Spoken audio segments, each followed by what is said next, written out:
Jaga keamanan struktur bangunan dan mitigasi kerusakan, Plengkung Gading Jogja ditutup total. Plengkung Nirbaya atau Plengkung Gading resmi ditutup total mulai Sabtu, 15 Maret 2025. Penutupan itu dilakukan usai pemerintah Provinsi DIY melakukan uji coba rekayasa lalu lintas sistem satu arah selama 4 hari. Penutupan Plengkung Gading dilakukan berdasarkan rapat evaluasi SSA yang digelar Dinas Pekerjaan Umum, Perumahan, dan Energi Sumber Daya Mineral DIY. Berdasarkan rapat tersebut, pembatasan akses di tahap uji coba terhadap Plengkung Gading ternyata tidak cukup efektif untuk memberikan ruang bagi upaya penanganan Plengkung yang komprehensif.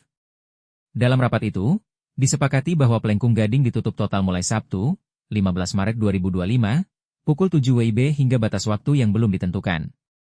Kepala DPUP ESDM DIY, Anna Rina Herbranti mengatakan, salah satu pembahasan rapat itu adalah memutuskan bahwa perlu segera dilakukan observasi menyeluruh terhadap kondisi Plengkung Gading.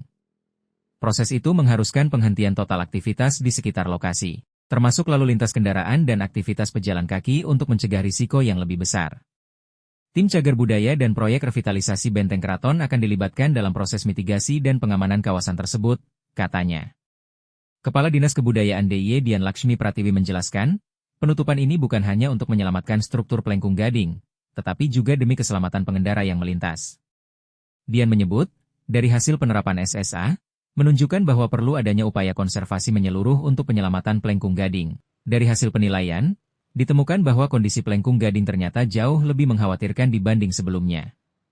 Maka dari itu, penutupan total dilakukan sebagai upaya mitigasi terhadap penyelamatan Plengkung Gading, serta sebagai upaya mitigasi terhadap keselamatan manusia dan kendaraan yang mungkin terdampak dari kerentanan Plengkung tersebut. Sehingga perlu dilakukan antisipasi terhadap potensi kejadian yang tidak diinginkan, jelasnya. Dia mengungkapkan, penurunan struktur hingga 10 cm, retakan vertikal dan horizontal, serta pengeroposan akibat sistem drainase yang tidak berfungsi optimal menjadi beberapa masalah yang ditemukan. Meskipun bangunan secara visual masih tampak utuh, namun kerentanannya sangat tinggi. Kerentanan ini tidak bisa hanya dikondisikan pada faktor-faktor yang membebaninya saja, tetapi perlu dilakukan upaya penyelamatan terhadap struktur bangunan itu sendiri, ujarnya. Penutupan akses yang terkesan mendadak ini juga dilakukan atas terlihatnya indikasi dampak yang muncul akibat tekanan usia struktur, pembangunan, dan lingkungan.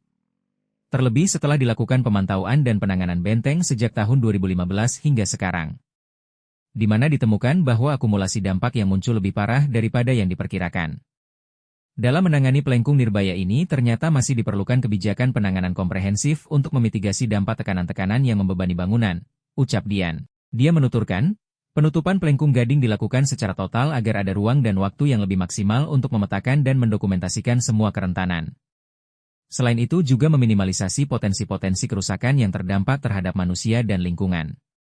Menurutnya, ruang bebas hambatan di dalam bangunan tersebut diperlukan untuk penanganan lebih lanjut, supaya bisa didapatkan kepastian dampak yang berpotensi merugikan nilai penting dan fisik bangunan sehingga bisa ditentukan tindakan mitigasinya, bebernya. Sebagai tindak lanjut, Dinas Perhubungan DIY dan Direktorat Lalu Lintas Polda DIY akan mengatur arus kendaraan yang terdampak akibat penutupan ini.